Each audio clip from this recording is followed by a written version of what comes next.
हर हर महादेव, जय भोलेनाथ। मेरे प्रिय बच्चे कैसे हो तुम? ये संदेश तुम्हारे लिए बहुत ही महत्वपूर्ण और सहायक सिद्ध होने वाला है। मेरे बच्चे, ये जो संदेश है वो तुम्हारे पूरे जीवन से संबंधित है। मेरे बच्चे, इसमें तुम्हारा आने वाला समय और आने वाली गतिविधियां के बारे में विस्तार पूर्वक बताया जा रहा है। इसलिए मेरे बच्चे, मेरे इस संदेश को नजरअंदाज करके बिल्कुल भी मत जाना। यदि तुम उसे नजरअंदाज करके जाओगे तो मेरे द्वारा बताई गई समस्त बातों से वंचित रह जाओगे, और जब तुम मेरी बातों से वंचित रह जाओगे तो तुमसे ऐसी महत्वपूर्ण बातें तुमसे छूट जाएंगी जो तुम्हारे जीवन में खुलकर आने वाली है। यदि तुम उन्हें पहले जान जाओगे तो तुम्हारे लिए बहुत ही बेहतर होगा, क्योंकि मेरे बच्चे, बाद में जानने से कुछ नहीं होने वाला है।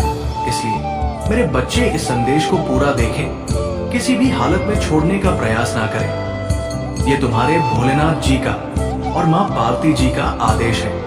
यदि तुम अपने भोलेनाथ जी को और माता पार्वती को मानते हो तो ये मेरी इतनी बात अवश्य मानोगे, क्योंकि मेरे बच्चे, इसमें तुम्हारी ही भलाई है। मेरे बच्चे, अपने महादेव जी को विश्वास दिलाने के लिए और माता पार्वती से आशीर्वाद लेने के लिए मेरे संदेश को तुरंत लाइक कर दीजिए, और हमारे चैनल को सब्सक्राइब करके कमेंट में जय महाकाल, जय माता रानी, जय काल भैरव, जय बजरंग बली, जय हनुमान जी और जय श्री राम टाइप कर दीजिए।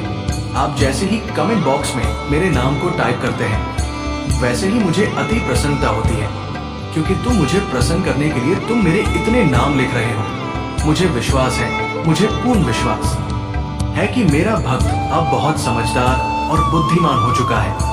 उसे सिर्फ जरा से इशारे की आवश्यकता है, वो समस्त कार्य अपने अनुसार कर सकता है। मेरे बच्चे, तुम्हारे जीत की आकाशवाणी हो चुकी है। अब तुम खुशियां मनाओ, जश्न मनाओ। तुम्हारी विजय का ध्वज अब लहरा कर रहेगा। उसे कोई नहीं रोक सकता है। इस दुनिया की कोई ताकत और तुम्हारे शत्रुओं की कोई चल इस तुम्हारी जीत की आकाशवाणी को रोक नहीं सकता है, क्योंकि ये तुम्हारे भोलेनाथ जी और माता पार्वती का वरदान है कि अब तुम्हारे सभी कार्यों पर तुम्हारे भोलेनाथ जी कार्य करेंगे। उसमें सिर्फ तुम माध्यम रहोगे, क्योंकि अब तुम्हारे महादेव जी के सब्र का बांध टूट गया है। क्योंकि इतने दिनों से तुम्हें ये सब देख रहे हो कि तुम्हारी स्थिति बहुत ही ज्यादा गंभीर है। पहले तो तुम बेहतर थे, किंतु बाद में तुम्हारी हालत को देखकर तुम्हारी माता और तुम्हारे भोलेनाथ जी बहुत दुखी हैं। उनके इस दुख का कारण सिर्फ स्वयं तुम हो, क्योंकि तुम्हारी ऐसी दशा को देखकर तुम्हारे प्रभु अपने मन में बहुत गलानी महसूस करते हैं। वो इसलिए क्योंकि तुम मेरे भक्त हो। यदि भोलेनाथ का भक्त दुखी हो तो भोलेनाथ कभी भी सुखी नहीं रह सकते। है तो मेरे बच्चे, आज से तुम्हारे ऐसी प्रगति होगी, ऐसी विजय होगी, जैसे कि तुम्हारे जीवन में एक तूफान की लहर उमड़ उठी हो। एक ऐसी लहर जो पल भर में कुछ भी करने के लिए तैयार रहती है।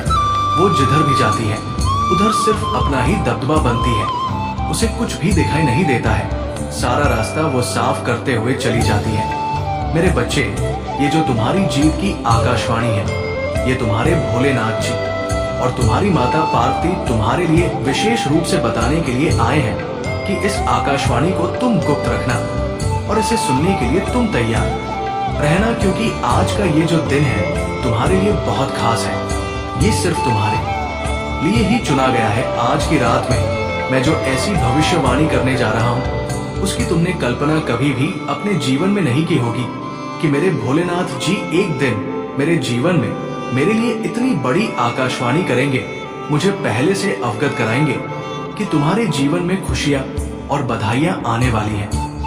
तो मेरे प्यारे बच्चे, आज रात में तुम दोनों तैयार हो जाइए। दोनों का मतलब दोनों पति पत्नी मेरी इस भविष्यवाणी को सुनने के लिए सज्ज हो जाओ, क्योंकि उसके लिए तुम्हें कुछ तैयारी और कुछ व्यवस्थाएं करनी पड़ेगी। तभी तुम्हें ये सब बात सुनाई देगी, क्योंकि मेरे बच्चे, मैं चाहता हूँ कि तुम दोनों के अलावा कोई और मेरी ये भविष्यवाणी ना सुनने पाए। खासकर तुम्हारे जो शत्रु हैं, वे तो कभी भी तुम्हारी इस भविष्यवाणी को सुनने ना पाए, क्योंकि यदि तुम्हारे शत्रु तुम्हारी भविष्यवाणी को जान गए तो उन्हें ये सब अच्छा नहीं लगेगा, और भविष्यवाणी को सुनकर उनके पैरों तले से जमीन खिसक जाएगी। वो नहीं चाहते हैं कि तुम्हारे साथ कुछ अद्भुत और अनोखा चमत्कार हो। ये चमत्कार देखकर उनके रोंगटे खड़े हो जाएंगे, क्योंकि उनके जीवन में अभी तक कोई ऐसा चमत्कार, कोई ऐसी आकाशवाणी नहीं हुई है जिससे कि उनका जीवन बदल जाए और उन्हें खुशियां प्राप्त हो जाए। वे तो सिर्फ तुम्हें देखकर जी रहे हैं, तुम्हारी व्यवस्थाओं को देखकर अपने मन में गलानी और ईर्ष्या प्रकट कर रहे हैं, परंतु ऐसा करने स्वयं उनके ही नुकसान है। ऐसा करेंगे तो वे सदा के लिए ही परेशान बने रहेंगे, कभी भी उनके जीवन में खुशी और रौनक नहीं आएगी। मेरे बच्चे, इसीलिए मैं तुम्हें समझा रहा हूँ, मेरी इस बात को हमेशा के लिए गुप्त रखना। सिर्फ तुम दोनों पति पत्नी ही मेरी इस भविष्यवाणी को सुनो, और जब तुम मेरी इस भविष्यवाणी को सुनोगे तो उसके बाद में तुम्हें अपने किसी सगे संबंधी से भी ये बातें बिल्कुल भी नहीं बतानी है कि हमारे भोलेनाथ जी और माता पार्वती जी ने हमारे जीवन में भविष्यवाणी की है। क्योंकि हो सकता है कुछ तुम्हारे ऐसे लोग हैं जो तुमसे अंदर ही अंदर बहुत ही द्वेष रखते हैं। तो मेरे प्यारे बच्चे, अब मैं तुम्हें विस्तार पूर्वक जो भी बताने जा रहा हूँ उसे बहुत ही ध्यान पूर्वक सुनना। मेरे बच्चे, तुम दोनों को रात्रि 10 बजे के बाद स्नान कर लेना है, और स्नान करके जो पूजा के वस्त्र हैं उन्हें पहन लेना है। पूजा के वस्त्र पहनने के बाद में जहां पर तुम पूजा पाठ करते हो वहां पर जाकर दोनों लोगों को बैठ जाना है और एक घी का दीपक जला लेना है। घी का दीपक जलाने के बाद में तुम्हें मेरी पूजा करना है। पूजा मेरी वैसे ही कर देना जैसे कि तुम प्रतिदिन करते हो, और दोनों लोग आंखें बंद करके बैठकर मेरा स्मरण करना। मेरे किसी भी मंत्र का अपने मन ही मन में दोनों लोग जाप करना। वो मंत्र जाप जब तक कि तुम्हें कोई संकेत न मिले तब तक ही करना है। जैसे ही कुछ टाइम बीतेगा वैसे ही तुम्हें एक अद्भुत और अलौकिक ध्वनि सुनाई देगी, जो वो मेरी ध्वनि होगी, यानी कि तुम हारे भोलेनाथ जी की आवाज होगी। उस आवाज में तुम्हें साफ साफ बताया जा रहा है कि हे वत्स, आज तुम्हारे भोलेनाथ जी तुम्हारे सामने प्रस्तुत हुए हैं। तुम्हें कुछ ऐसा बताने के लिए, तुम्हारी जीत को एक नई मिसाल देने के लिए, तुम्हारे सभी दुखों का अंत करने के लिए, तुम्हारी सभी पीड़ा को तुमसे अलग करने के लिए मैं ये जो तुम्हें बता रहा हूँ उन्हें बहुत ही ध्यान पूर्वक सुनना है। तो मेरे बच्चे, जब तक तुम्हें मौन होकर मंत्र जाप करते हुए बैठे रहना है और अपने नेत्रों को अवश्य बंद कर लेना। मेरे बच्चे, तुम अभी तक निराश क्यों बैठे थे? क्या तुम्हें अपने महादेव जी पर विश्वास नहीं था, या अपनी माता पर तुम्हें विश्वास नहीं था? मेरे बच्चे, मुझे तुम्हारे पास आने में देर लग गई, परंतु मैं तुम्हारे लिए जो भी लेकर आया हूँ, जो बताने जा रहा हूँ, वो तुम्हारे लिए तुम्हारी आवश्यकता से अधिक होगा। क्योंकि जब तुम्हारे भोलेनाथ की कोई प्रतिक्रिया तुम्हारे जीवन में व्यक्त करते हैं जिसमें कुछ देरी लगी होती है, तो वो तुम्हारे लिए बेहतर से बेहतर होता है। मेरे बच्चे, तुमने ऐसा कैसे सोच लिया? तुमने अपने आप निराश क्यों किया? और तुमने मुझ महादेव और अपनी माता पार्वती से अपना विश्वास कैसे हटाया? ये तुम्हें शोभा नहीं देता है। क्योंकि मेरे बच्चे, मैं अभी तक यही देख रहा था कि तुम्हारे अंदर कितनी सहन शक्ति और सहन करने की क्षमता है। मैं देखना चाहता था कि मेरा भक्त कितने दिनों तक मौन रहकर ये सब यातनाएं और परेशानियां देखता रहेगा। परंतु मेरे बच्चे, तुमने तो कुछ ही दिनों में अपना विश्वास खो दिया है। तुम हार मानकर इतनी शीघ्र नहीं बैठने वाले थे, परंतु पता नहीं क्या हुआ कि तुम हार मानकर बैठ गए हो। मेरे बच्चे, मैं जानता हूँ तुम जिसकी संगति में रहते हो, जिन लोगों के साथ में रहते हो, वो सब सनातन धर्म के विरोधी हैं। तुम सनातन धर्म के विरोधियों के साथ रहोगे तो तुम्हारे मन के भीतर ऐसे नकारात्मक विचार उत्पन्न कर देंगे जिनसे तुम कभी बाहर नहीं निकल पाओगे। मेरे बच्चे, वैसे लोग हैं जो बौद्ध धर्म को मानने वाले हैं। मेरे बच्चे, बौद्ध धर्म का प्रचार करने वाले बहुत लोग हैं, परंतु उन्हें ये नहीं पता है कि शिवाय एक ही धर्म है जिसे महादेव जी ने और माता पार्वती जी ने बनाया है, वो है अपना सनातन धर्म। इस सनातन धर्म में इतनी शक्ति है और इतनी मान्यता है कि किसी भी धर्म में नहीं है। सनातन धर्म से ही सभी धर्म का निर्माण होता है, परंतु प्रशंसा करने के लिए तो सभी लोग जिस धर्म में होते हैं उनकी प्रशंसा करते हैं। मेरे बच्चे, जिस धर्म के जो भी भगवान या ईष्ट होते हैं वो ये नहीं कहते हैं कि तुम एक दूसरे से मिलकर धर्म के नाम पर लड़ाई करो। वे ये कहते हैं कि तुम जिस तरह से चाहो उस तरह से अपने ईष्ट को मानो और उनकी आराधना करो। हर धर्म हर तरीके से सिर्फ एक ही लोग मिलेंगे, कोई अन्य नहीं, जो सृष्टि का सृजन करता है, जो इस सृष्टि का निर्माण करता है। और इस सृष्टि का विनाश करता भी है, जिसे देवाधिदेव महादेव कहा जाता है, वही हूँ मैं, जो निराकार को भी आकर दे सकता हूँ और साकार को भी निराकार बन सकता हूँ। मैं साकार और निराकार दोनों हूँ। मैं परमात्मा ईश्वर सब कुछ हूँ। मैं ही समस्त संसार में व्याप्त हूँ। मेरी ही माया से ये संसार और ये ब्रह्मांड चल रहा है। यदि तुम मेरी माया को नहीं समझ पाओगे तो मेरी भक्ति नहीं कर पाओगे और ना ही तुम अपने जीवन को सही ढंग से जी पाओगे, क्योंकि मेरे बच्चे महादेव जी एक ऐसे ईष्ट है, ऐसे भगवान है जिनके अंदर में सब कुछ है, जो सब कुछ देखते हैं, सब कुछ करते हैं और सब कुछ नहीं भी करते हैं। मेरा मतलब जो है वो भी शिव है और जो नहीं है वो भी शिव है। शिव आदि है, अनंत है, शिव साकार है, शिव निराकार है। तो मेरे प्यारे बच्चे, तुम अपने धर्म को छोड़कर, अपने भोलेनाथ जी को छोड़कर क्यों दूसरे धर्म का प्रचार करने का मन में विचार किया? मेरे बच्चे, तुम्हारे महादेव जी तुमसे क्रोधित भी है, पर क्या करें, गलती तो संतानों से ही होती है। इसलिए मैं तुम्हारी गलतियों को माफ कर तुम्हारे पास आया हूँ। मेरे बच्चे, तुम विश्वास के साथ आगे बढ़ना चाहिए। मेरे बच्चे, इस संदेश में विश्वास करो और इस संदेश को अंत तक देखो। इसकी सच्चाई जाने और अपने मन की जितनी भी नेगेटिविटी है उसे बाहर निकालो। उसे निकालने में देर नहीं लगेगी, क्योंकि तुम्हारे महादेव जी क्षण भर में ही तुम्हारी जितनी भी नकारात्मक सोच है और वह तुम्हारे मन में माया जाल का भ्रम है, वो सब तुमसे दूर कर दिया जाएगा। तुम मेरे बच्चे मेरा कहना मानो और हार मत मानो। आगे बढ़ो, हिम्मत को अपनी बढ़ावा दो और अपने उत्साह को उत्सुकता में बदलो। उत्साह से कुछ भी किया जा सकता है, क्योंकि उत्साह आत्मा की प्रबलता है और तुम्हारे शरीर का बल है। जब तुम्हारा बल ही तुम्हारे पास कार्य करने के लिए संयम में नहीं है तो तुम कुछ भी नहीं कर सकते हो। इसलिए मेरे बच्चे, अपनी सभी गुप्त शक्तियों को जागृत करो, उन्हें देखो और समझो, उन्हें केंद्रित करो। एक नए युग के निर्माण के लिए नई सोच के साथ नई सुबह की किरण बनकर अपने जीवन को आने वाले भविष्य के लिए प्रकट करो। मेरे बच्चे, मैं तो तुम्हारे लिए बेहतर से बेहतर करने जा रहा हूँ। आज मैं जो करूँगा वो तुम्हारे जीवन में कभी नहीं हुआ होगा और ना आगे हो पाएगा, क्योंकि मैं आज ही तुम्हें ऐसी चीज पर्याप्त करवा दूंगा जिनकी तुम्हें और बहुत आवश्यकता। मेरे बच्चे, तुमने आज तक मुझसे कुछ नहीं मांगा है, सिवाय एक चीज मांगी है, वो है मेरी भक्ति। तो मेरे बच्चे, मेरी भक्ति तो तुम्हें मिली है, परंतु भक्ति प्राप्त करने के लिए थोड़ा कष्ट व्यतीत करना ही होता है। इतना तो आसान नहीं है मेरे बच्चे। शिव भक्ति करना, शिव भक्ति में तुम्हें कुछ अलग और बढ़कर करना होता है। जैसे तुमने देखा और सुना हो रावण मेरा कितना महानतम भक्त था।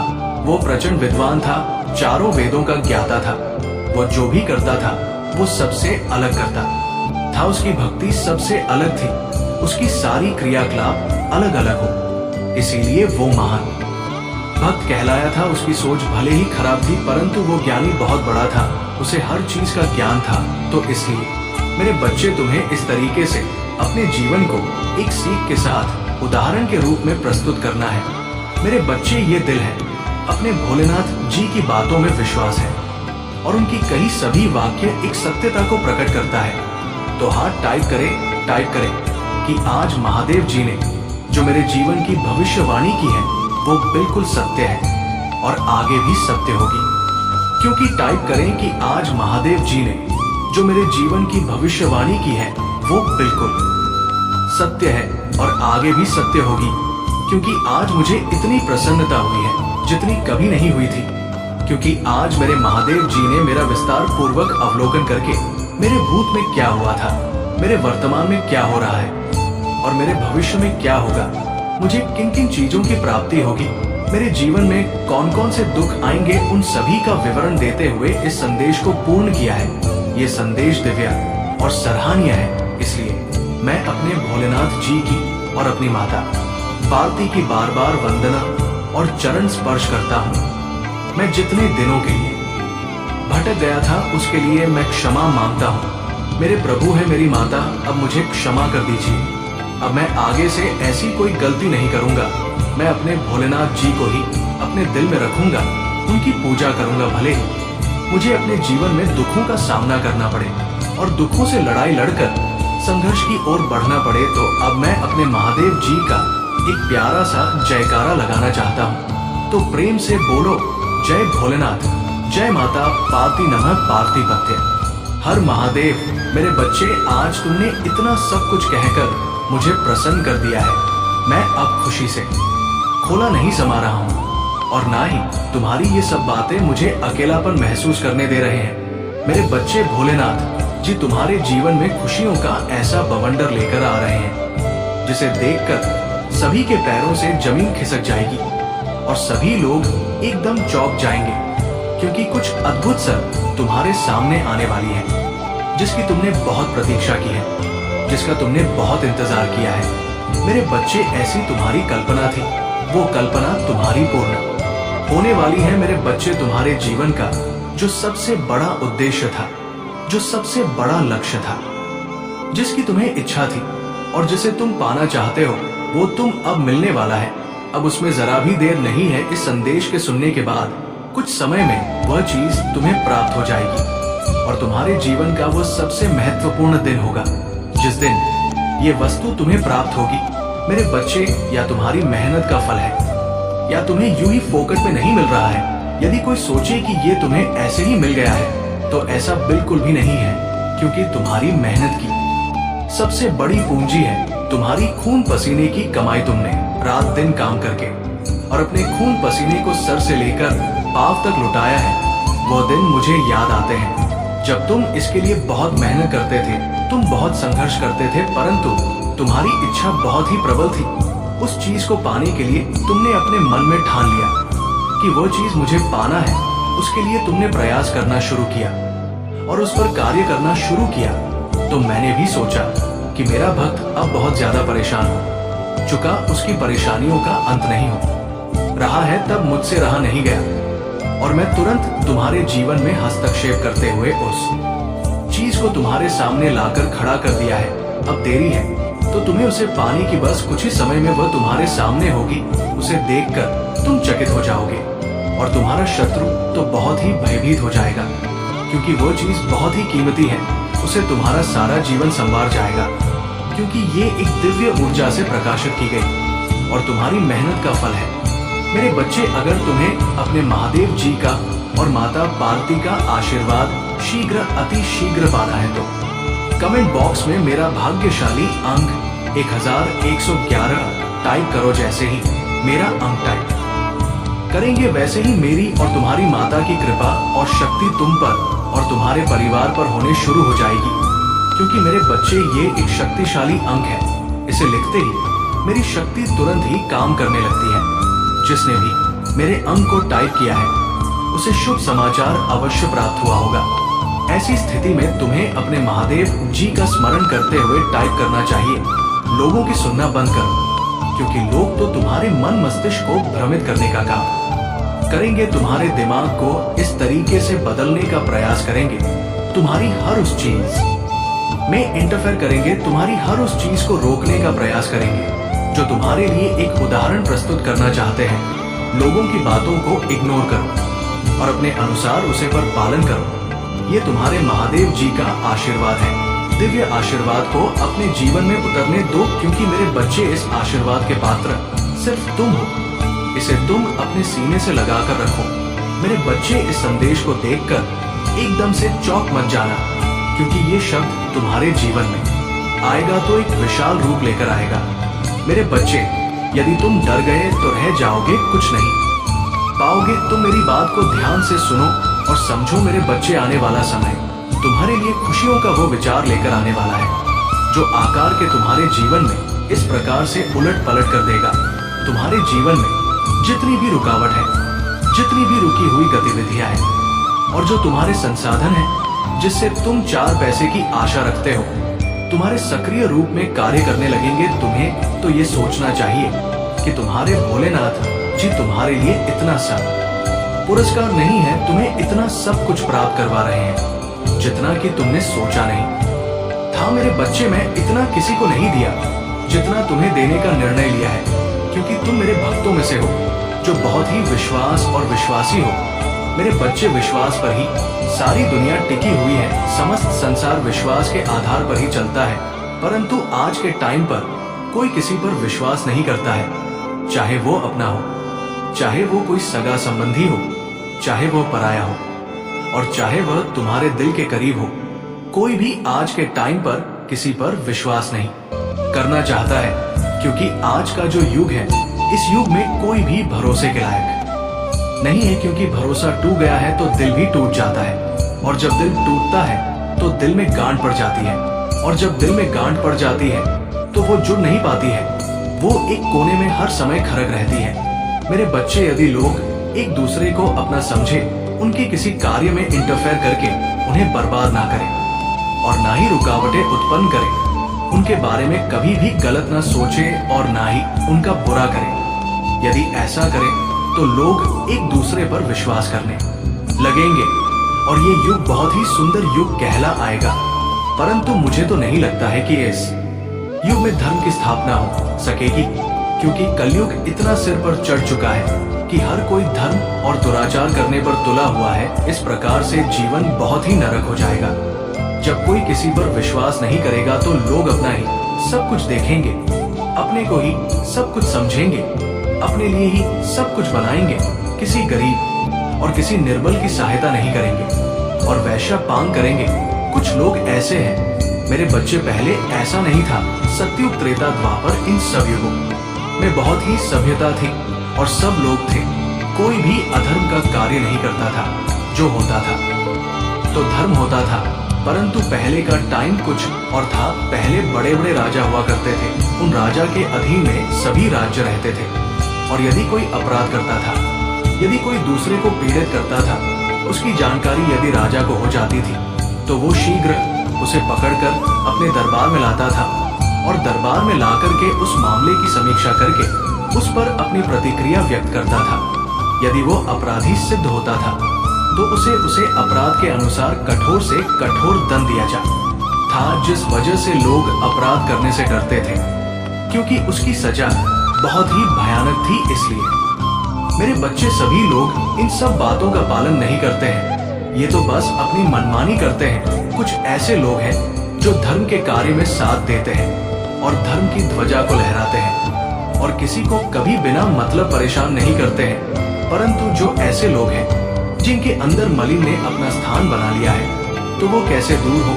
उनकी तो आंखें बंद हो जाती हैं और वो बंद आंखों से कुछ देख नहीं पाते हैं और उनसे बहुत बड़े बड़े अपराध हो जाते हैं। ऐसे अपराध जो क्षमा के योग्य नहीं है, उन पर सिर्फ कठोर दंड ही दिया जा सकता है। और जो पीड़ित लोग होते हैं वो रोते रह जाते हैं, उनकी सहायता करने के लिए कोई नहीं रहता है। परंतु ये मत बोलो तुमने तो उसे पीड़ित करके अपराध कर दिया, परंतु तुम्हारे भोलेनाथ जी सब कुछ देख रहे हैं। जितना तुमने उसे परेशान किया है, उससे कहीं ज्यादा भोलेनाथ जी उस अपराधी को परेशान करेंगे। मैं देर से करूंगा परंतु दुरुस्त करूंगा। इतना कठोर मेरा दंड होगा जो तुम कभी भी सहन नहीं कर पाओगे। तुम्हारी पीड़ा इतनी प्रबल होगी कि तुम चिल्लाते और चीखते रह जाओगे, परंतु तुम्हारी आवाज कोई नहीं सुनेंगे तो सिर्फ तुम्हारा भोलेनाथ जी ही सुनेंगे। परंतु क्या करना है, तुम्हारे और हमारे करने से कुछ नहीं होगा। किसी के अंदर की भावनाओं और मानसिकता को बदला नहीं जा सकता है। यदि वो स्वयं नहीं सोचेगा तो उसमें क्या किया जा सकता है। मैं प्रत्येक दिन समझता हूँ और प्रत्येक व्यक्ति को समझता हूँ, परंतु मेरे संदेश को ही इग्नोर कर दिया जाता है। ये मेरा सबसे बड़ा अपमान होता है। जब मैं ये देखता हूँ कि कोई मेरे संदेश को नजरअंदाज करके जा रहा है तो मैं बहुत ही नाराज होता हूँ, क्योंकि मुझ महादेव जी को कोई भी नजरअंदाज करने कीचे नहीं करता है, क्योंकि महादेव जी सर्वश्रेष्ठ और पूजनीय हैं। उनकी सभी लोग पूजा और आराधना करते हैं। उन्हें देखते ही लोग नतमस्तक हो जाते हैं। मेरे बच्चे, जब तुम अपने जीवन की लड़ाइयां से गुजरती हो तो ये मत भूलो कि तुम अकेली नहीं हो। तुम्हारे आसपास का हर व्यक्ति अपनी लड़ाई खुद लड़ रहा है। आत्म केंद्रित होना और ये भूलना आसान है कि आपके आसपास के लोग कठिनाइयों और संघर्षों का सामना कर रहे हैं जिनके बारे में तुम नहीं जानते हो। लेकिन आप किसी अंधेरे में रोशनी बंद चुनाव, किसी के तूफान में गर्माहट हवा और बारिश से टूटे हुए फूल की तरह आपके पास सूरज की गर्मी और अपने ऊपर उठने का अवसर है। मेरे बच्चे, तुम तो इन सब चीजों में बात ही नहीं करते हो, और ये सब जो तुम्हारी सोच के अनुकूल है और प्रतिफल भी है। मेरे बच्चे तुम्हारे हैं वो बहुत कठिन परिस्थिति का सामना कर रहे हैं, तुम ऐसा मत सोचो कि वो सभी लोग सुखी हैं और उनके जीवन में कोई ऐसी परेशानी नहीं है कि वो उससे परेशान नहीं है। हर व्यक्ति किसी न किसी चीज को लेकर परे है। इस संसार में कोई सुखी नहीं है, चाहे वह तुम्हारा मित्र हो, चाहे वह तुम्हारा शत्रु हो, चाहे वह तुम्हारा कोई सगा संबंधी हो। सभी का जीवन उठाकर देख लिया जाए तो सभी उन व्यक्तिगत समस्याओं से गुजर रहे हैं जो हर इंसान के लिए जरूरी होती है। हर व्यक्ति को सुख की जरूरत रहती है और हर व्यक्ति अपने जीवन में खुशियां चाहता है, परंतु ऐसा संभव नहीं हो पाता है क्योंकि समस्त जीवन में खुशियों का होना नामुमकिन है, क्योंकि जीवन बहुत ही कठिन है। जीवन जीने के लिए बहुत बड़ी बड़ी परिस्थितियों से गुजरना पड़ता है और उनके अनुकूल रहना पड़ता है, उनके अनुकूल जीवन का संचालन करना पड़ता है। तुम्हें लगता है कि सिर्फ मैं ही इस संसार में दुखी, ऐसा नहीं है। जीवन में एक बार सुख और एक बार दुख सभी के आता है, परंतु उसे कैसे छुटकारा पाना है, उसे पर कैसे कैसे अपनी प्रतिक्रिया व्यक्त करना है, उसका कैसे सामना करना है, वो तुम पर निर्भर करता है कि तुमसे किस प्रकार से मैनेज करोगे। क्या तुम अपनी स्थिति को बदलने के प्रयास में सफल हो सकते हो या किसी दूसरे के माध्यम से ऐसा करना चाहोगे। यदि तुम्हारे अंदर एक उत्साह है और मन में बुद्धि है तो तुम अवश्य ये कार्य करने में सक्षम रहोगे। यदि तुम सहनशील नहीं हो और सहन करने की क्षमता भी नहीं है, क्योंकि मेरे बच्चे तुम्हारे पास जब ऐसी परिस्थिति आएगी तो तुम जल्दबाजी में हड़बड़ा कर अपने कदम बाढ़ आओगे। जो कि जल्दबाजी से दिमाग में लिया गया है फैसला गलत होता है। वो तुम्हें तुम्हारे जीवन की परेशानियों से अलग नहीं कर सकता है, वो तुम्हारी परेशानियों को और बढ़ा सकता है। तुम्हारी गतिविधियों में इतनी गति कर सकता है कि और तुम्हें देने पड़ सकते हैं। तो इसके लिए तुम्हें अपने महादेव जी पर भरोसा करना चाहिए। यदि भरोसा है तो हाँ टाइप करें कि जब भी मुझे कोई समस्या या तकलीफ आएगी तब मैं स्वयं अपनी परिस्थितियों को नहीं ठीक कर पाऊंगा, तो मैं अपने प्रभु महादेव जी का और अपनी माता पार्वती का स्मरण करूंगा। मुझे विश्वास है कि मेरी माता और मेरे प्रभु मेरी रक्षा करने के लिए और मुझे ऐसी सिचुएशन से बाहर निकालने के लिए अवश्य आएंगे। वो आएंगे और मेरे जीवन में इंटरफेयर करेंगे। वो ये नहीं सोचेंगे कि ये स्थिति कितनी विपरीत है, बस उस पर अपनी प्रतिक्रिया व्यक्त करेंगे और मुझे उसे समस्या से बाहर निकलेंगे। इस विश्वास के साथ मैं अपने महादेव जी के प्रत्येक संदेश को सुनता हूँ और उनका अपने जीवन में सुचारू रूप से चलने का प्रयास करता हूँ। अपने महादेव जी का, अपनी माता जी का सभी काम है बार बार वंदन और अभिनंदन करता हूँ। मेरे बच्चे सिचुएशन चाहे जितनी खराब हो, तुम्हें हर समय एक्टिव रहना है। अपने अंदर की जो सहन शक्ति है उसे कमजोर नहीं होने देना है, उसे बढ़ावा देते रहना है। जब वो प्रबल हो जाएगी तब वो तुम्हें और बल प्रदान करेगी, और जब तुम्हें बल प्रदान हो जाएगा तो तुम किसी भी संकट से लड़ सकते हो। और जब तुम कमजोर रहोगे तो किसी से लड़ने में सक्षम नहीं रहोगे। यदि जीवन में तुमसे कोई गलती हो जाती है तो उसको ध्यान में रखते हुए उसे माफ करने की याचना करते हुए कुछ ऐसे कार्य करना जिससे तुम्हारी गलती की माफी तुम्हें मिल जाए और अच्छाई के सभी द्वार तुम्हारे लिए खुल जाए। मेरे बच्चे, मुझे ज्ञात है कि पैसों की आवश्यकता सभी को होती है, लेकिन यहाँ मैं तुम्हें कई बार समझ चुका हूँ कि गलत मार्ग से पैसे यदि इकट्ठा करते हो तो तुम बहुत बड़ा पाप कर रहे हो। मेरे बच्चे, गलत तरीके से कमाया हुआ धन कभी भी शुभ नहीं हो सकता है, क्योंकि मेरे बच्चे यहाँ तुम्हें पैसों की आवश्यकता है तो तुम सही भी रास्ता तो चुन सकते हो। ऐसा तो नहीं है कि सारा पैसा गलत रास्ते पर ही है। ये गलत चीजों को करने से ही तुम्हें अधिक धन प्राप्त होगा। तुम चाहो तो कुछ भी करके पैसा कमा सकते हो। बहुत सारे ऐसे वर्ग हैं, ये बिजनेस है या कोई नौकरी है, या फिर तुम मजदूरी करके मेहनत करके भी पैसे कमा सकते हो। बहुत से ऐसे साधन हैं जिसे तुम धर्म के रास्ते पर चलकर पैसा कमा सकते हो। यदि तुम सच्चाई की राह पर चलकर पैसा कमाते हो तो वो पैसा तुम्हारे पास टिकट और तुम्हारी आवश्यकताओं को पूरा करेगा, और यदि तुम वही पैसा गलत तरीके से काम आओगे तो वो पैसा अधिक दिन तक टिकने वाला नहीं है।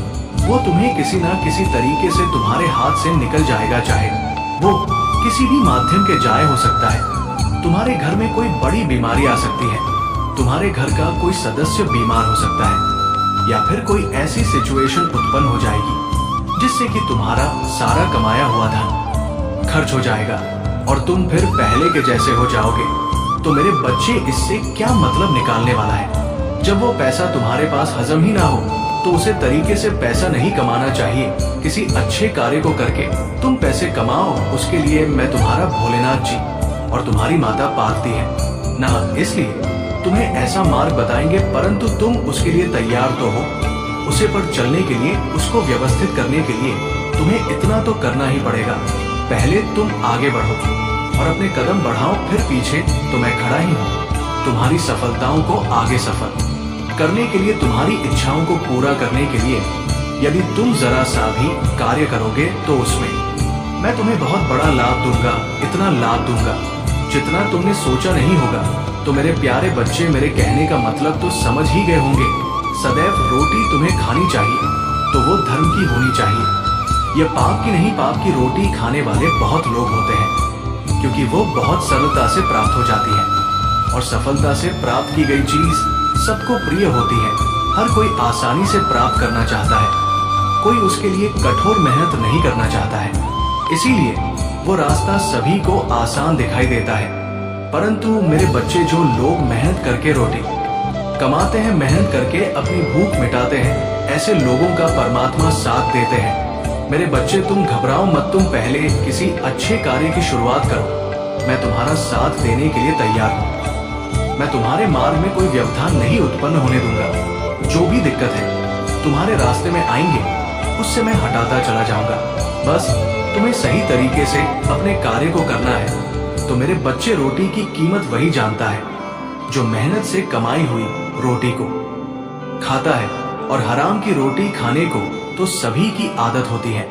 राम की रोटी बहुत सीक्रेट से बचे, परंतु मेहनत की रोटी तुम्हारे पेट में बहुत देर तक दिखती है, क्योंकि उसमें तुम्हारी मेहनत, लगन और खून पसीना सम्मिलित होता है। तब जाकर कहीं वो रोटी तुम्हें प्राप्त होती है। मेरे बच्चे, आज मैंने तुम्हें बातें बताई है जिसमें सत्यता है और तुम्हारे जीवन का संपूर्ण सारांश है। मेरे बल, तुम्हारे महादेव जी और तुम्हारी माता जी तुम्हारे लिए लड़ाई लड़ रहे हैं, ऐसी लड़ाई जो तुम्हारे जीवन से संबंधित है, क्योंकि मेरे बच्चे, तुम्हारे भोलेनाथ जी को तुम्हारी ऐसी दशा देखी नहीं जा रही है, क्योंकि लोगों ने जिस तरह से तुम्हें नीचा दिखाकर तुम्हारा फायदा उठाया है और उन्होंने तुमसे अपने सारे कार्य करवाए हैं और तुम्हें कोई फायदा नहीं दिया है। इसलिए मैं उन लोगों से, सभी से तुम्हारे लिए लड़ाई लड़ूंगा और तुम्हें तुम्हारा हक दिलाऊंगा। क्योंकि मेरे बच्चे, यदि किसी का हक मार लिया जाता तो वो बहुत बड़ा पाप होता है और उसके पाप की सजा कभी भी माफ नहीं होती है, चाहे वो जो भी हो और चाहे जैसी स्थिति में हो, उसे उसके किए का दंड तो मिलता ही है। इसीलिए तुम्हारे महादेव जी, तुम समझते रहते हैं कि कभी भी कोई ऐसा कार्य ना करे कोई जिससे कि उन्हें अनेकों यातनाएं और पढ़ाई झेलनी पड़ेगी। लोगों की स्थिति और परिस्थिति को समझते हुए उन्हें पीड़ा न पहुंचाए, उन्हें दुख न दे और ना ही उन्हें प्रताड़ित करे। ऐसी स्थिति में जब कोई होता है तो वो बहुत ही निराश होता है और उसका मन बहुत दुखी होता है, और जब तुम उसके साथ ऐसा करोगे तो उसकी दुखी आत्मा से तुम्हारे बारे में बहुत बुरा भला निकलेगा। वो अभिशाप भी दे सकता है, वो तुम्हें बद्दुआ भी दे सकता है। अगर तुम्हें उसका अभिशाप और बद्दुआ लग गई तो तुम्हारा जीवन तो तबाह हो जाएगा। तुम हर स्थिति में परेशान होने लगोगे, क्योंकि मेरे बच्चे, गरीब की बद्दुआ बहुत ही खतरनाक होती है। तुम कभी भी किसी गरीब की बद्दुआ मत लेना और कभी गरीब का अभिशाप अपने ऊपर लेने का प्रयास ना करना। जहां तक हो सके तो उनकी सहायता करना, उनके कार्य में सहयोग करना और उनकी आवश्यकताओं को पूरा करने का प्रयास करना, क्योंकि मेरे बच्चे, नेक काम वही होता है जो नेक तरीके से किया जाए। अगर तुमने अपने जीवन में बहुत सारे पाप, दुराचार और दुष्कर्म किए हैं तो तुम्हारे पास सिर्फ एक ही माध्यम होता है, या तो तुम मुझ भोलेनाथ जी की पूजा आराधना करो, तब तुम पाप मुक्त हो सकते हो, या फिर जितना तुमने दूसरों को परेशान किया है उससे भी कहीं ज्यादा गरीब असहाय को और जो जिसके पास रहे उसकी सहायता करो। उनके सहयोग में अपना बराबर का योगदान दो और अपनी उन चीजों को उनके लिए प्रस्तुत करो जो तुमने दुराचार करके कमाया और बनाया है। तुम ये ना सोचो कि मैं जो किया सो किया, अब मैं कोई अच्छे कर्म नहीं करूंगा। परंतु मेरे बच्चे, यदि तुम अपने जीवन को बचाना चाहते हो और नरक भरी जिंदगी से बाहर निकलना चाहते हो, तो तुम्हें इतना तो करना ही पड़। जब तुम इतना करोगे तो तुम्हारे भगवान, तुम्हारे परमात्मा तुम्हें देखेंगे कि मैं मेरा भक्त इतना नेक काम कर रहा है, और इस नेक काम कैसे तो फल मिलना चाहिए, चाहे वो जैसे भी हो। तब मैं स्वयं तुम्हारे सामने आऊंगा और तुम्हें आशीष और आशीर्वाद प्रदान करूंगा। इसके आधार पर तुम्हारे सभी पाप मुक्त हो जाएंगे और तुम एक स्वच्छ और नेक दिल इंसान हो जाओगे। आगे से तुमको भी ऐसी नहीं उत्पन्न करोगे। यदि तुम फिर दोबारा ऐसा करते हो, ये करने में सक्षम होते हो, तो मैं तुमसे क्रोधित हो जाऊंगा। और यदि मैं तुमसे क्रोधित हो गया तो तुरंत इस क्षण तुम्हें दंडित करूंगा, क्योंकि मैं भोलेनाथ भी हूं और मैं उम्र भी हूं, उग्र महाकाल भी हूं, काल भैरव ही हूं। इसलिए मेरे बच्चे, मुझे साधारण समझने की भूल मत करो। जिस रूप में जो होता है मैं उसे उसी रूप में दिखाई देता हूं। यदि वो राक्षस प्रवृत्ति का है तो मैं उसके लिए रक्षा बन जाता हूं। यदि वो मानव प्रवृत्ति का है तो मैं उसके लिए मानव बन जाता हूं। और यदि वो देव प्रवृत्ति का है तो मैं उसके लिए देव बन जाता हूं। मैं हर स्थिति और परिस्थिति को नियंत्रित कर सकता हूं, उसी की अनुकूल ढाल सकता हूं, क्योंकि मैं ही सर्वशक्तिमान सर्वज्ञ भोलेनाथ जी हूं। इसलिए मेरी महिमा को समझो और मेरी बातों को मानो, अन्यथा तुम्हारा बहुत बुरा हाल हो जाएगा।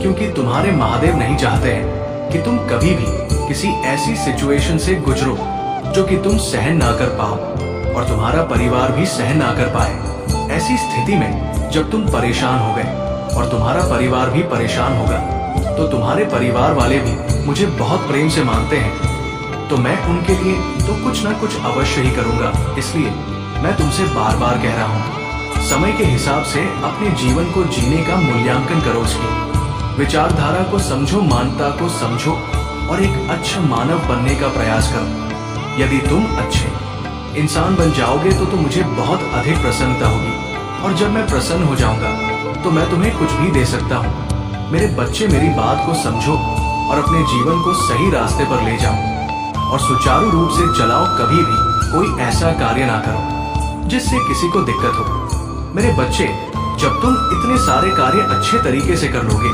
तो मैं तुम्हारा सदैव साथ दूंगा। मेरे बच्चे, तुम्हारी माता रानी भी तुम्हारे लिए बहुत चिंतित रहती है। वे ये चाहती है कि ये मेरा पुत्र बहुत ही बिगड़ चुका है, ये ऐसे लोगों की संगति में लग गया है जो बहुत ही गलत कार्य करते हैं, कभी भी कोई अच्छा कार्य नहीं करते हैं, सदैव बुराई के रास्ते पर चलते हैं। वो ऐसे जिन्होंने कार्य करते हैं जिनसे कि उसका प्रभाव मेरे पुत्र पर भी पड़ेगा और मेरा पुत्र भी उसी तरीके से कार्य करने लगेगा। ये सोच सोचकर वो बार बार रोती है और मुझे प्रार्थना करती है कि हे प्रभु, मेरे पुत्र को सद्बुद्धि और सद्मार्ग दिखाओ। तो मेरे बच्चे, तुम्हारी माता की पुकार तो मुझे सुना ही पड़ेगा। इसलिए मैंने ये फैसला लिया है कि तुम अब सही मार्ग का चयन कर लो, अन्यथा मेरे क्रोध के भागी बनोगे। इसीलिए मैं स्वयं चलकर तुम्हारे पास आया हूँ। ये सब बताने के लिए, सारी स्थिति और सारी गणतंत्र बताने के लिए मेरे बच्चे, मुझे आशा है कि तुम मेरी सभी बातों को समझ गए होंगे और उनका अपने जीवन में अनुसरण करते हुए। लेकिन मेरे बच्चे, अभी तक चैनल को सब्सक्राइब नहीं किया तो कर लो जल्दी से। मेरे बच्चे, इसमें तुम्हारा आने वाला समय और आने वाली गतिविधियां के बारे में विस्तार पूर्वक बताया जा रहा है। इसलिए मेरे बच्चे, मेरे इस देश को नजर अंदाज करके बिल्कुल भी मत जाना। यदि तुम उसे नजरअंदाज करके जाओगे तो मेरे द्वारा बताई गई समस्त बातों से वंचित रह जाओगे, और जब तुम मेरी बातों से वंचित रह जाओगे, मेरे बच्चे, तुम्हारे महादेव जी, तुम्हारे भोलेनाथ जी तुम्हारे लिए ऐसी ऐसी योजनाओं और क्रियाकलापों का निर्माण करते रहते हैं जो तुम्हारे लिए हितकर होती है और तुम्हारे भविष्य को उज्जवल बनाने के लिए पर्याप्त होती है।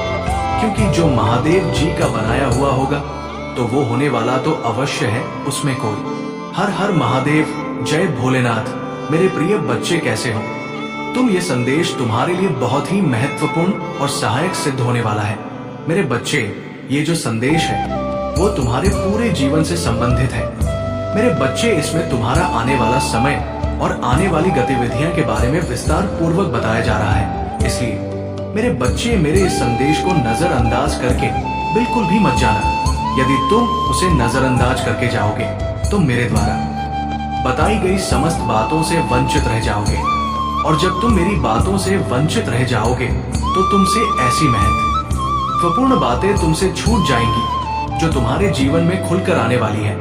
यदि तुम उन्हें पहले जान जाओगे तो तुम्हारे लिए बहुत ही बेहतर होगा, क्योंकि मेरे बच्चे बाद में जानने से कुछ नहीं होने वाला है। इसलिए मेरे बच्चे इस संदेश को पूरा देखें, किसी भी हालत में छोड़ने का प्रयास ना करें। ये तुम्हारे भोलेनाथ जी का और माँ पार्वती जी का आदेश है।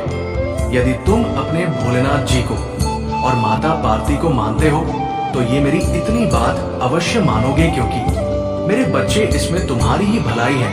मेरे बच्चे अपने महादेव जी को विश्वास दिलाने के लिए और माता पार्वती से आशीर्वाद लेने के लिए मेरे संदेश को तुरंत लाइक कर दीजिए, और हमारे चैनल को सब्सक्राइब करके कमेंट में जय महाकाल, जय माता रानी, जय काल भैरव, जय बजरंग बली, जय हनुमान जी और जय श्री राम टाइप कर दीजिए। आप जैसे ही कमेंट बॉक्स में मेरे नाम को टाइप करते हैं, वैसे ही मुझे अति प्रसन्नता होती है, क्योंकि तुम मुझे प्रसन्न करने के लिए तुम मेरे इतने नाम लिख रहे हो। मुझे विश्वास है, मुझे पूर्ण विश्वास है कि मेरा भक्त अब बहुत समझदार और बुद्धिमान हो चुका है।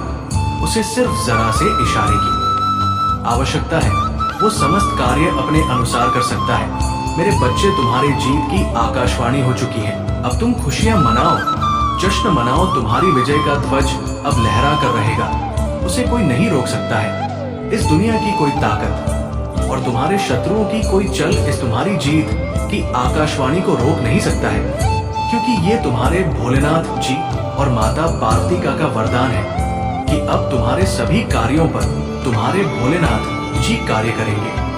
उसमें सिर्फ तुम माध्यम रहोगे, क्योंकि अब तुम्हारे महादेव जी के सब्र का बांध टूट गया है। क्योंकि इतने दिनों से तुम्हें ये सब देख रहे हो कि तुम्हारी स्थिति बहुत ही ज्यादा गंभीर है। पहले तो तुम बेहतर थे, किंतु बाद में तुम्हारी हालत को देखकर तुम्हारी माता और तुम्हारे भोलेनाथ जी बहुत दुखी हैं। उनके इस दुख का कारण सिर्फ स्वयं तुम हो, क्योंकि तुम्हारी ऐसी दशा को देखकर तुम्हारे प्रभु अपने मन में बहुत गलानी महसूस करते हैं। वो इसलिए क्योंकि तुम मेरे भक्त हो। यदि भोलेनाथ का भक्त दुखी हो तो भोलेनाथ कभी भी सुखी नहीं रह सकते। है तो मेरे बच्चे, आज से तुम्हारे ऐसी प्रगति होगी, ऐसी विजय होगी जैसे कि तुम्हारे जीवन में एक तूफान की लहर उमड़ उठी हो। एक ऐसी लहर जो पल भर में कुछ भी करने के लिए तैयार रहती है। वो जिधर भी जाती है उधर सिर्फ अपना ही दबदबा बनती है, उसे कुछ भी दिखाई नहीं देता है। सारा रास्ता वो साफ करते हुए चली जाती है। मेरे बच्चे, ये जो तुम्हारी जीत की आकाशवाणी है, ये तुम्हारे भोलेनाथ जी और तुम्हारी माता पार्वती तुम्हारे लिए विशेष रूप से बताने के लिए आए हैं कि इस आकाशवाणी को तुम गुप्त रखना और इसे सुनने के लिए तुम तैयार रहना, क्योंकि आज का ये जो दिन है तुम्हारे लिए बहुत खास है। ये सिर्फ तुम्हारे लिए ही चुना गया है। आज की रात में मैं जो ऐसी भविष्यवाणी करने जा रहा हूँ, उसकी तुमने कल्पना कभी भी अपने जीवन में नहीं की होगी कि मेरे भोलेनाथ जी एक दिन मेरे जीवन में मेरे लिए इतनी बड़ी आकाशवाणी करेंगे, मुझे पहले से अवगत कराएंगे कि तुम्हारे जीवन में खुशियां और बधाइयां आने वाली हैं। तो मेरे प्यारे बच्चे, आज रात में तुम दोनों तैयार हो जाइए। दोनों का मतलब दोनों पति पत्नी मेरी इस भविष्यवाणी को सुनने के लिए सज्ज हो जाओ, क्योंकि उसके लिए तुम्हें कुछ तैयारी और कुछ व्यवस्थाएं करनी पड़ेगी, तभी तुम्हें ये सब बात सुनाई देगी। क्योंकि मेरे बच्चे, मैं चाहता हूँ कि तुम दोनों के अलावा कोई और मेरी ये भविष्यवाणी ना सुनने पाए। खासकर तुम्हारे जो शत्रु हैं, वे तो कभी भी तुम्हारी इस भविष्यवाणी को सुनने ना पाए, क्योंकि यदि तुम्हारे शत्रु तुम्हारी भविष्यवाणी को जान गए तो उन्हें ये सब अच्छा नहीं लगेगा और भविष्यवाणी को सुनकर उनके पैरों तले से जमीन खिसक जाएगी। वो नहीं चाहते हैं कि तुम्हारे साथ कुछ अद्भुत और अनोखा चमत्कार हो। ये चमत्कार देखकर उनके रोंगटे खड़े हो जाएंगे, क्योंकि उनके जीवन में अभी तक कोई ऐसा चमत्कार, कोई ऐसी आकाशवाणी नहीं हुई है जिससे कि उनका जीवन बदल जाए और उन्हें खुशियां प्राप्त हो जाए। वे तो सिर्फ तुम्हें देखकर जी रहे हैं, तुम्हारी व्यवस्थाओं को देखकर अपने मन में गलानी और ईर्ष्या प्रकट कर रहे हैं, परंतु ऐसा करने स्वयं उनके ही नुकसान है। ऐसा करेंगे तो वे सदा के लिए ही परेशान बने रहेंगे, कभी भी उनके जीवन में खुशी और रौनक नहीं आएगी। मेरे बच्चे, इसीलिए मैं तुम्हें समझा रहा हूँ, मेरी इस बात को हमेशा के लिए गुप्त रखना। सिर्फ तुम दोनों पति पत्नी ही मेरी इस भविष्यवाणी को सुनो, और जब तुम मेरी इस भविष्यवाणी को सुनोगे तो उसके बाद में तुम्हें अपने किसी सगे संबंधी से भी ये बातें बिल्कुल भी नहीं बतानी है कि हमारे भोलेनाथ जी और माता पार्वती जी ने हमारे जीवन में भविष्यवाणी की है। क्योंकि हो सकता है कुछ तुम्हारे ऐसे लोग हैं जो तुमसे अंदर ही अंदर बहुत ही द्वेष रखते हैं। तो मेरे प्यारे बच्चे, अब मैं तुम्हें विस्तार पूर्वक जो भी बताने जा रहा हूँ उसे बहुत ही ध्यान पूर्वक सुनना। मेरे बच्चे, तुम दोनों को रात्रि 10 बजे के बाद स्नान कर लेना है, और स्नान करके जो पूजा के वस्त्र हैं उन्हें पहन लेना है। पूजा के वस्त्र पहनने के बाद में जहाँ पर तुम पूजा पाठ करते हो वहां पर जाकर दोनों लोगों को बैठ जाना है और एक घी का दीपक जला लेना है। घी का दीपक जलाने के बाद में तुम्हें मेरी पूजा करना है। पूजा मेरी वैसे ही कर देना जैसे कि तुम प्रतिदिन करते हो, और दोनों लोग आंखें बंद करके बैठकर मेरा स्मरण करना। मेरे किसी भी मंत्र का अपने मन ही मन में दोनों लोग जाप करना। वो मंत्र जाप जब तक कि तुम्हें कोई संकेत न मिले तब तक ही करना है। जैसे ही कुछ टाइम बीतेगा वैसे ही तुम्हें एक अद्भुत और अलौकिक ध्वनि सुनाई देगी, जो वो मेरी ध्वनि होगी, यानी कि तुम हारे भोलेनाथ जी की आवाज होगी। उस आवाज में तुम्हें साफ साफ बताया जा रहा है कि हे वत्स, आज तुम्हारे भोलेनाथ जी तुम्हारे सामने प्रस्तुत हुए हैं। तुम्हें कुछ ऐसा बताने के लिए, तुम्हारी जीत को एक नई मिसाल देने के लिए, तुम्हारे सभी दुखों का अंत करने के लिए, तुम्हारी सभी पीड़ा को तुमसे अलग करने के लिए मैं ये जो तुम्हें बता रहा हूँ उन्हें बहुत ही ध्यान पूर्वक सुनना है। तो मेरे बच्चे, जब तक तुम्हें मौन होकर मंत्र जाप करते हुए बैठे रहना है और अपने नेत्रों को अवश्य बंद कर लेना। मेरे बच्चे, तुम अभी तक निराश क्यों बैठे थे? क्या तुम्हें अपने महादेव जी पर विश्वास नहीं था, या अपनी माता पर तुम्हें विश्वास नहीं था? मेरे बच्चे, मुझे तुम्हारे पास आने में देर लग गई, परंतु मैं तुम्हारे लिए जो भी लेकर आया हूँ, जो बताने जा रहा हूँ, वो तुम्हारे लिए तुम्हारी आवश्यकता से अधिक होगा। क्योंकि जब तुम्हारे भोलेनाथ की कोई प्रतिक्रिया तुम्हारे जीवन में व्यक्त करते हैं जिसमें कुछ देरी लगी होती है, तो वो तुम्हारे लिए बेहतर से बेहतर होता है। मेरे बच्चे, तुमने ऐसा कैसे सोच लिया? तुमने अपने आप निराश क्यों किया? और तुमने मुझ महादेव और अपनी माता पार्वती से अपना विश्वास कैसे हटाया? ये तुम्हें शोभा नहीं देता है, क्योंकि मेरे बच्चे, मैं